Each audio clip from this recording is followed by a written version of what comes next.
Dr. Betsy, and we're back with another episode. And I'm really excited that we're going to be having with us Dr. Bryce Applebaum. Thank you so much, Dr. Bryce, for being with us today. Thank you so much for having me. Happy to be here. So, what is it that you do, and how did you get into this? Absolutely. So I'm a neuro optometrist, and I'm board certified in something called vision therapy, which most people have never heard of. Vision therapy is essentially a treatment designed to rewire the software of the brain to change how somebody uses their visual system and interacts with the world. So it's kind of like PT for the brain through the eyes. So I work with lots of different populations. But I got into this because as a child, I had some very substantial visual developmental delays, and I had reduced eyesight in both eyes, really high prescription, limited depth perception, a lot of kind of sensory integration challenges. Went through lots of vision therapy, went through some occupational therapy, and attribute all my success in life athletically, academically, even interpersonally to what I learned through these treatments, and really know firsthand what it feels like to struggle with reading and learning and academics, and then turn those challenges into strengths. So no brainer for me to do this. That is fascinating because I thought I had a very narrow like specialty, but I've never heard of until I met you of a neuro optometrist like that. That is there's got to be not a lot of It, you. there's not a lot. So my practice is in Maryland. So in the DC, Maryland area, for instance, there's probably 6 or 7 thousand eye doctors. There's only 8 of us board certified in vision therapy and rehabilitation, and that's 8 in only 5 practices. So most eye doctors are looking at intervention of eye disease and structure and eyesight. We do that, but what we really look at is the function and how the brain uses the information the eye sends it and has the eyes work together as one unit so that we can not have vision interfere in life. What do you see as the biggest challenge that people are facing right now with their eyesight? I would say there's probably 2 main challenges. The first, young children are being exposed to screens and technology earlier than ever before, and often being asked to read at early and earlier ages before they're visually ready. And vision problems are through the roof post COVID, especially in kids, because we're stuck indoors, we're staring at screens, we have all this visual stress without having the tools in place to meet the demands of that stress. And then how that looks in terms of life is, difficulty reading, sometimes skipping words, losing our place, words moving and going double, sometimes even difficulty with concentration, and then reluctance to reading, down the wrong path with school.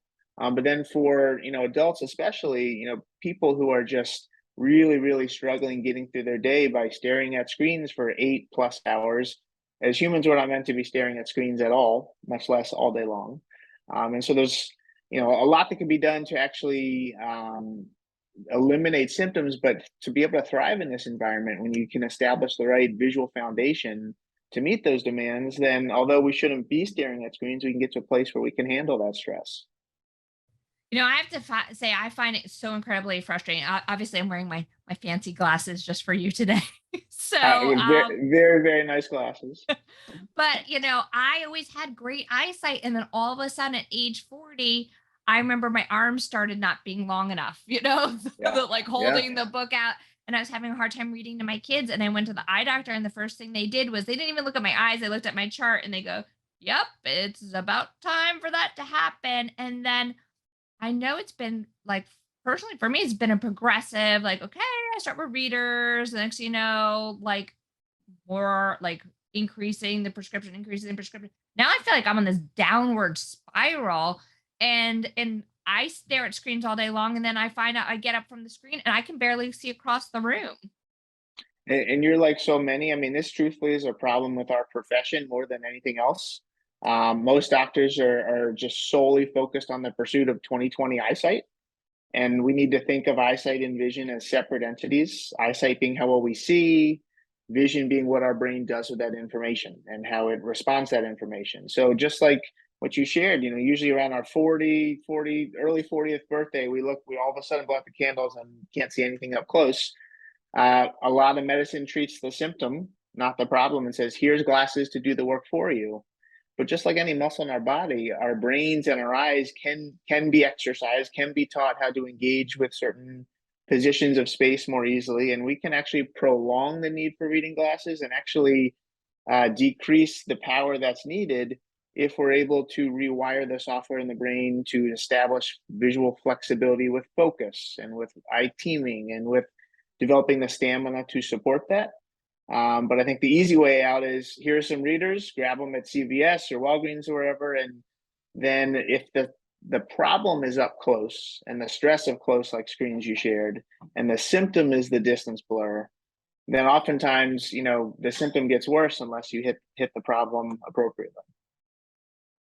Yeah, that's fascinating. And I've talked to so many people who feel like, and I don't know if this is true, so I'm going to ask you, that do glasses make our eyesight worse over time?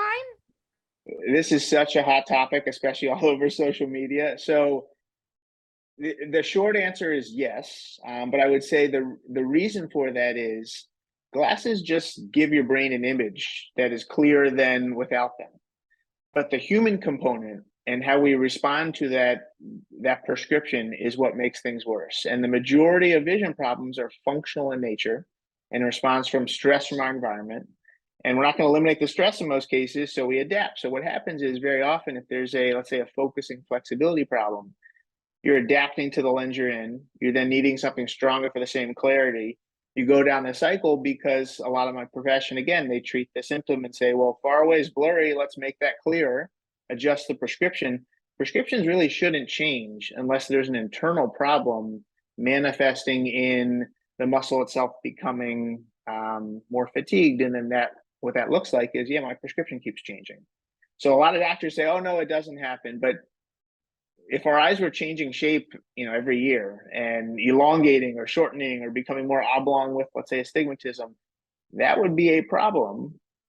But very often function does drive structure. So we got to make sure that we're doing, addressing the root cause, and then your glasses, you'll be able to keep them for a lot longer, unless you want to get a fancy new pair and change the style, but prescription shouldn't really change. Yeah, and glasses aren't necessarily cheap. So having to go through prescription after prescription starts adding up. I know a lot of people out there who've been in that same boat. So, I've had Well, this, sure. yeah. And from fashion, of course, glasses matter, but it's the lens that matters. It's not the frame. And the lens is, really should be the most balanced prescription. That's between each eye, and the weakest prescription that gives the most improvement. So everyone always talks about having to see the smallest letters crystal clear. I always tell my patients, you'd rather be 20 happy than have HD vision. And 20 happy, we all see differently. We all have different demands. No two people need to be treated the same way. Yet, again, that's where my profession is. We obsessively try and find the ability to see those smallest letters at every distance. This is so amazing. I can't wait to find out more about this when we come back from the commercial break. 80% of women will develop a pelvic health condition at some point in their lives. There is relief. There is hope. The Pelvic Floor Store, your resource for personal health. And we're back with Dr. Bryce Applebaum. And I just want to kind of go off on a tangent, because this is really pertains to what you do. And we were kind of talking about this at the break, and I'm kind of fascinated with this, is the area of concussions. And so Yes. how does this eye and concussion stuff kind of connect? So we already established the difference between eyesight and vision. So let's focus now on entirely vision. So there are more areas of our brain dedicated to processing vision than all of our senses combined. And 2/3 of the neurons that enter our brain actually originate from our eyes. It's impossible to have a head injury and not have vision be impacted. It's just a matter of at what level. And in most cases, the visual problems that occur after head injury, they don't get better on their own. Our brain just learns how to adapt and kind of compensate rather than filling in those holes. And so what's so common with head injuries is that the normal activities of daily life, like going to the mall or grocery store, become so visually overwhelming, and there's all this sensory input in the periphery that your brain can't filter or process, and you're sensitive to lights and noises. And then, with reading and screen engagement, it presents all of this visual stress up close, where all of a sudden now there's dizziness and nausea and blurriness with trying to just take in, what's on a page, or especially with all the contrast and brightness that comes with screens. Motion sensitivity, difficulty with memory, balance, more common than not with any type of head injury. And with vision therapy in particular, almost every concussion can get back to previous level of function and return to learn, return to life. And honestly, with the right motivation, compliance, and work, head injuries are just a point in time in terms of how we're functioning, but we can absolutely rewire the brain to change how somebody's using vision to establish a lot more order from that disorder. So it's not too well known, and a lot of PT and OT have adopted tracking work and a lot of eye work to help facilitate the recovery process. But unfortunately, for many people, that just takes place kind of across our body, our x-axis. But what really gets influenced from a head injury is the z-axis, what's in front of us, and that's the focusing system and that eye coordination system. So basically, the inside and outside muscles of the eyes working together versus in an opposing fashion, which happens so often when our brain is bruised from even a mild, much less moderate or severe head injury. I'm so glad that this actually came up in conversation because I never made the connection. We were talking at the break is that I had a car accident in 2017 with a skull fracture. And it wasn't until you just mentioned this now that I connected. That's when my eyesight seemed to really take this deep dive. And you're right. Like we addressed other things in physical therapy, but I never really addressed my eyesight. So this is something I'm going to look into more. And And what probably happened, your focusing system probably became imbalanced or had difficulty sustaining focus or maintaining flexibility. And so what happens is, again, that distance blur is a result of the struggle up close. And we got to be able to see, but usually what happens is if you can address the functional challenge, then the brain's ability to understand space and to eliminate that mismatch in terms of a misperception of where we think something is and where it is, that goes away. And then you have the depth perception to support your glasses working. But we kind of have a joke in our specialty where no glasses before a head injury are the right glasses for after a head injury. And that's because of these huge functional changes, which, I think a lot of doctors are starting to screen for and learn more about now, but we still have a long way to go. And that makes me think about, I mean, you have kids that are doing sports. I have kids that are doing sports. And then like even just watching football this past week, and I don't know when this is going to air, but what happened this past week is you had a Tua guy who obviously had a head injury and they got up and let him play. And then he had another head injury like a week later. And I worry, especially about these young kids playing sports and having these head injuries. So, And so many coaches and trainers and even doctors are so concerned with return to play, but return to learn and return to life is so much more important. And there are studies that say with each head injury, we're significantly more likely to have an additional head injury after that, unless treatment has been done to then become more visually aware of our periphery and react to visual information appropriately. And I'm a big believer that with vision therapy in particular, you can avoid the avoidable head injuries down the road by allowing vision to be that dominant sensory system that's guiding and leading. But when that's not addressed, it's almost like you're a bobblehead going through life. And that can make it so that it's, you're that much more likely to bump your head on the granite countertop or on a pole or many head injuries are not avoidable, but the ones that are, that completely changes the trajectory of your life in terms of struggle and frustration and what you can accomplish. do you have any advice on what people should be doing? I mean, if they've had a head injury or even just going back to our first conversation about how to improve their eyesight. So we'll cover both at once. That's kind of a loaded question. Absolutely. So, I think what's consistent among most doctors is to kind of slowly introduce demands back into life. So stay away from screens, stay away from sustained near concentration tasks and lots of sensory overload, and kind of slowly build that up.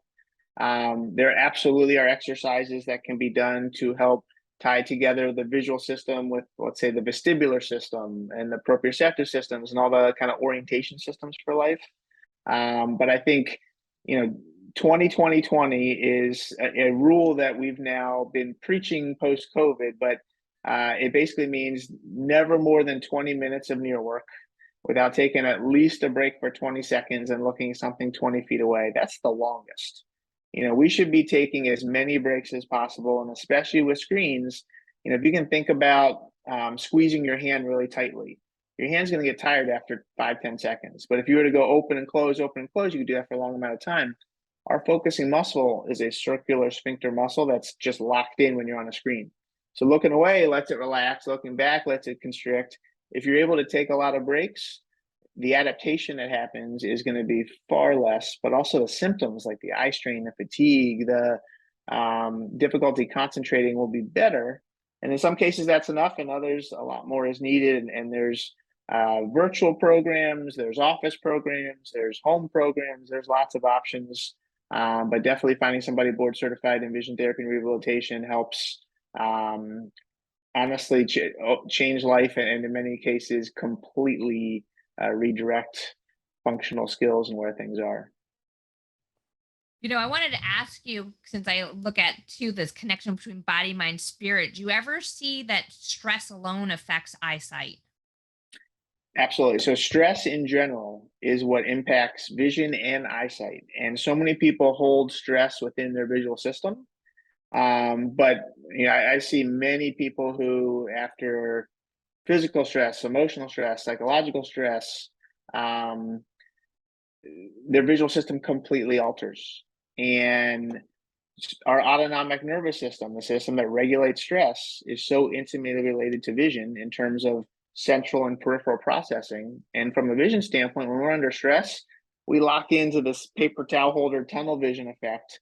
We collapse our periphery, and that driving that focal central processing really is the trigger for a lot of symptoms for a lot of people, so that fight or flight system is much more of a kind of tug of war rather than being balanced like a seesaw should be. This is fascinating, and I love how you keep making the distinction between eyesight and vision. And I got to remember that, because that is really, I think a lot of times we kind of lump, general population kind of just lump that together, and I like that distinction. I am on a mission to change the way the world views vision, and knowing that eyesight and vision are separate entities. And then a lot of this crazy stuff that I do makes a lot more sense when you recognize what we work on as brain. Glasses, that's what's for eyesight. Different entities. This has been amazing. Where can people find out more information about you? On Instagram, Dr. Bryce Applebaum. My practice website is applebaumvision.com. And not sure when this is airing, but in the next week or so from where we are now, we'll be launching drbryceapplebaum.com, which is a great resource for concussion and everything related to concussion and vision, and how they what can be done to help. That's amazing. Thank you so much for taking the time out of your busy schedule to be with us today. And I want to just remind everybody, make sure you go check out his websites, go follow him on Instagram. While you're there, follow me at Dr. Betsy Greenleaf _ on Instagram, and come find me at drbetsygreenleaf.com. And don't forget to tune in for another episode next week. So once again, thank you, Dr. Bryce, for being with us today. Thanks for having me. This was a lot of fun.